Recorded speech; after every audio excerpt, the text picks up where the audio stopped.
I like it because I know one thing for certain is that if you do get married, you must commit yourself to that. Cliff Richard didn't simply top the charts. He became a defining symbol of British pop history. Long before pop music became global, he stood as the first UK sensation to rival the magnitude of Elvis Presley. With over 250 million albums sold across decades, he carved his place as the only British act to secure #1 hits in 5 straight decades. From Move It to Mistletoe and Wine, his distinct voice helped define the very soul of British music. He didn't just entertain, he dominated stadiums, broke cinema records, and rode every musical wave from Beatlemania to Britpop. Throughout 6 decades, while trends came and went, he remained steady, polished, and fiercely disciplined. Yet, amid all the fame and glamour, one part of Cliff's life remained untouched. He never took a wife or had children. He kept that part of himself hidden, offering only rare comments when pressed about the subject.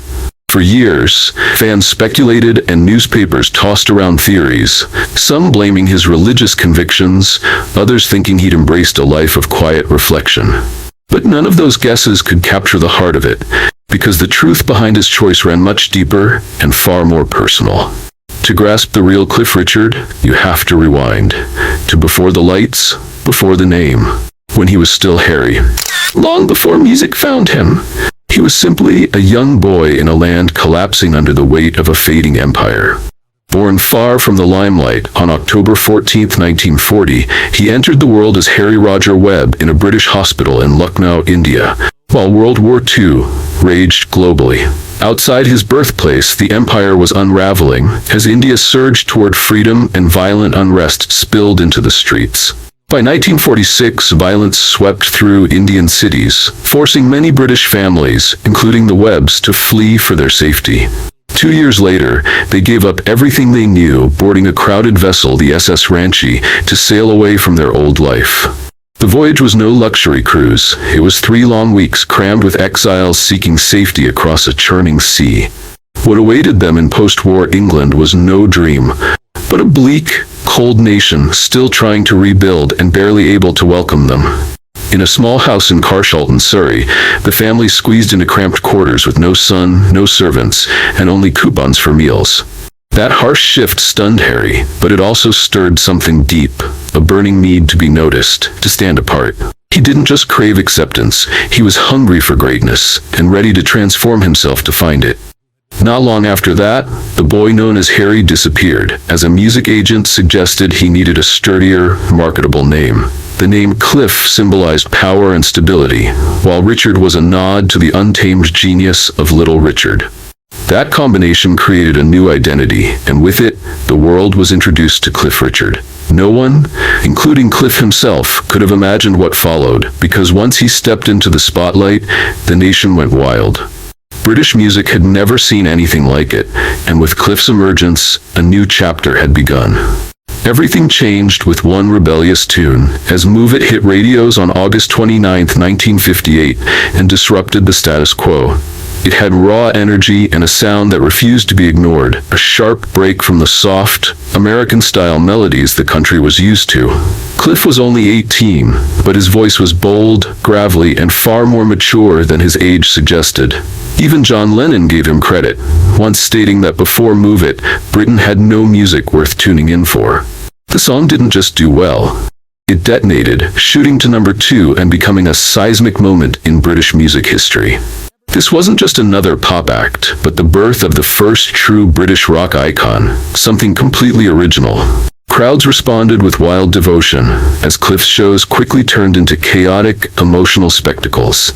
Girls didn't just scream, they fainted, sometimes even before he'd sung a single lyric. Some had to be carried out, overwhelmed by the hysteria his presence sparked. Boys either stared in stunned awe or turned away in envy, recognizing Cliff had the magic they could never replicate.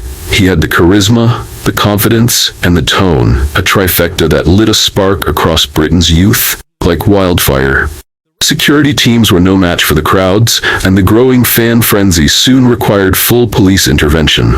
Concert venues had to adapt fast, as Cliff's popularity made backstage areas chaotic and impossible to manage.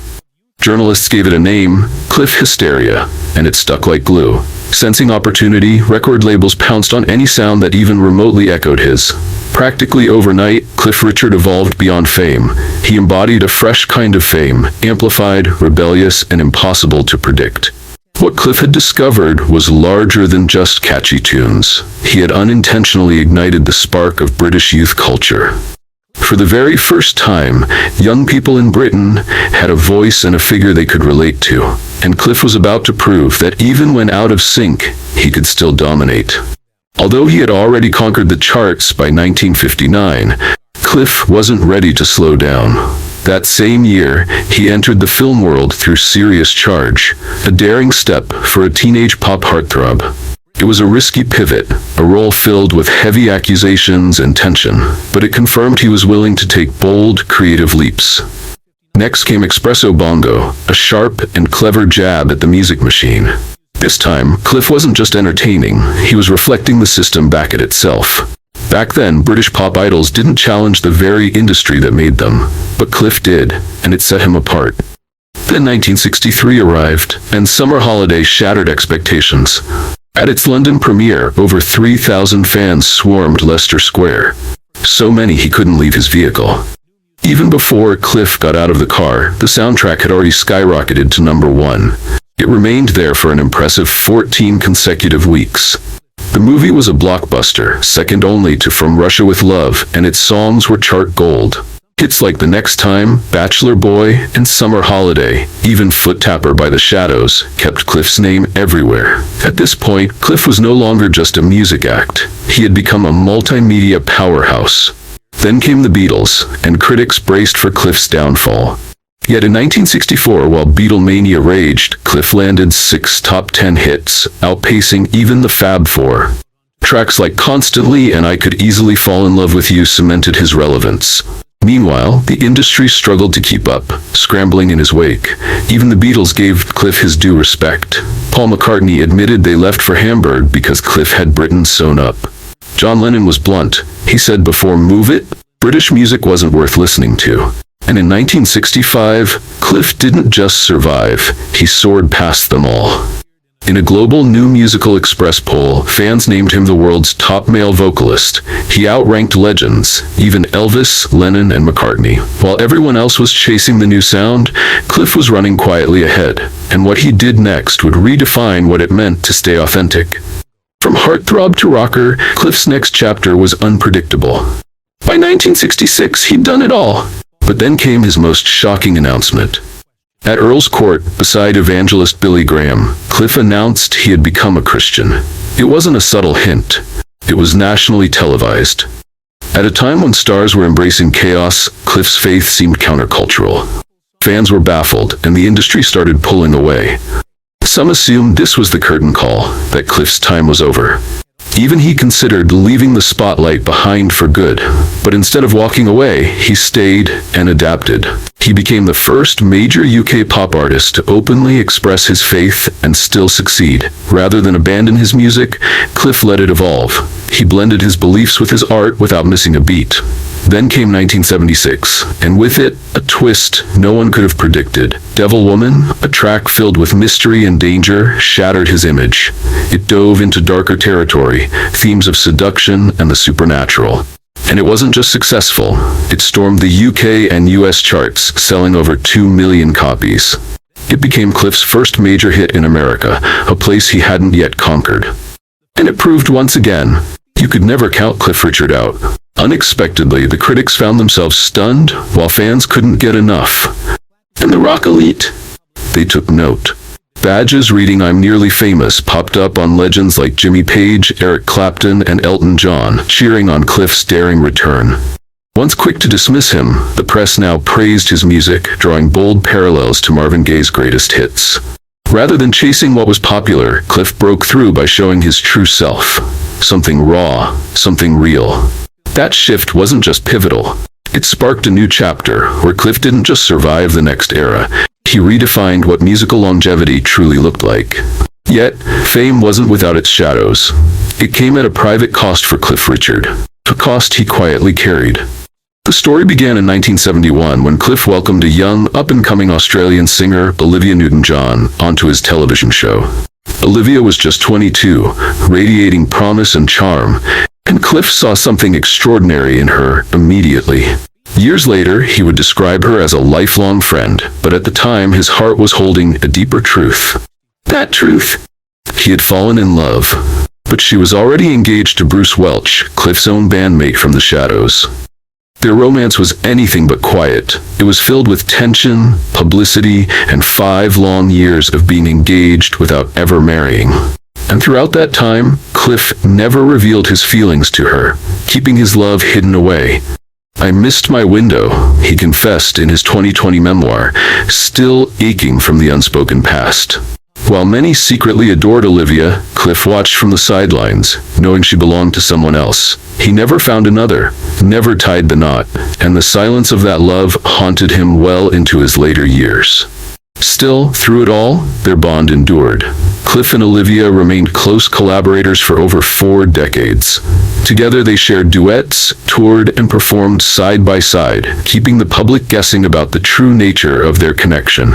Fans clung to songs like Suddenly and live covers of When I'm 64, wondering about the story beneath the music. In 2015, at Cliff's milestone 75th birthday show, they sang Suddenly, for the final time, a bittersweet moment. Years later, in 2023, Cliff's album, Cliff with Strings, My Kind of Life, featured that song, a heartfelt tribute to Olivia. Only 3 weeks before she passed, Cliff picked up the phone and called her. It was like old times. Olivia answered with warmth and light, her voice still filled with joy. "Good day, Cliff. How are you, darling?" Then came the heartbreak. On August 8, 2022, Olivia Newton-John died after a valiant 30-year battle with breast cancer. Cliff was crushed by the loss and couldn't even bring himself to say she had died. "I hate that word," he admitted. To him, she hadn't died. She had simply stopped being here. And that made all the difference. That wasn't the only storm Cliff weathered. In 2014, a scandal would nearly unravel everything. On a quiet August 14th morning, from his home in Portugal, Cliff turned on the news, and his heart sank. The screen showed helicopters buzzing over his UK residence, and police raiding his Berkshire apartment in real time. It looked like a criminal investigation unfolding live, and Cliff was left completely blindsided. He hadn't been arrested or even questioned. Yet the world was watching, and his privacy was shredded on national television. The truth was far darker. The BBC had struck a covert deal with South Yorkshire police to capture the raid on camera. They'd been tipped off, positioned, and ready, calling the footage the money shot in internal memos.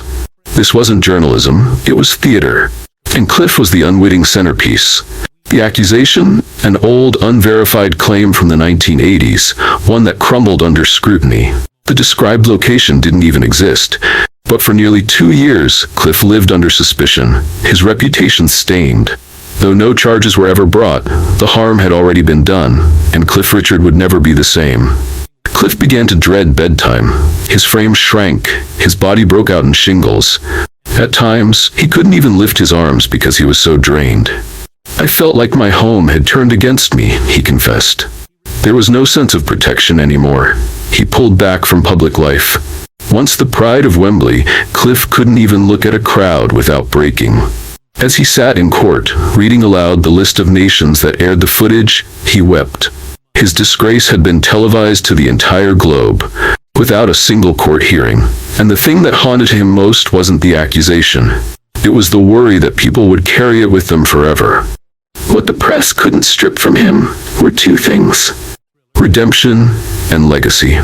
In July of 2018, Cliff finally found vindication. After nearly 2 years of scrutiny that drained £800,000 from taxpayers and brought no charges, Cliff struck back. He launched a legal case against South Yorkshire Police and the BBC. They had teamed up to stage a live broadcast of a police raid on his house before they even asked him a question. Cliff, from outside the UK, watched it unfold in stunned disbelief. His peace, his image, and his personal life shattered instantly. In a shocking move, the BBC even nominated that footage for a prestigious journalism award. That act was so brazen, the court slammed it as both egotistical and exploitative. Instead of reporting a story, they had fueled the fire. The final verdict awarded Cliff £210,000 plus legal expenses. But more importantly, the court affirmed his right to privacy. This ruling reshaped how British media covers criminal investigations. But for Cliff, the real battle wasn't financial, it was about dignity. Even with total legal clearance, the scars remained. I felt dirty, he said, and even with a ruling, people still whisper. What tormented him wasn't guilt, it was public suspicion. Sleep eluded him, his health deteriorated, he wrestled with sadness and fatigue. Yet through it all, Cliff never vanished. He didn't surrender the limelight. He reclaimed it. He kept laying down tracks. He kept hitting the road. He never stopped showing the world he wasn't done. In doing that, Cliff reminded the public exactly who he'd always been. He's the only British artist with #1 singles in 5 different decades. He moved more than 250 million records. He helped birth rock and roll in the UK and lived to see its evolution. They tried to bury him under scandal. He responded with something stronger: legacy.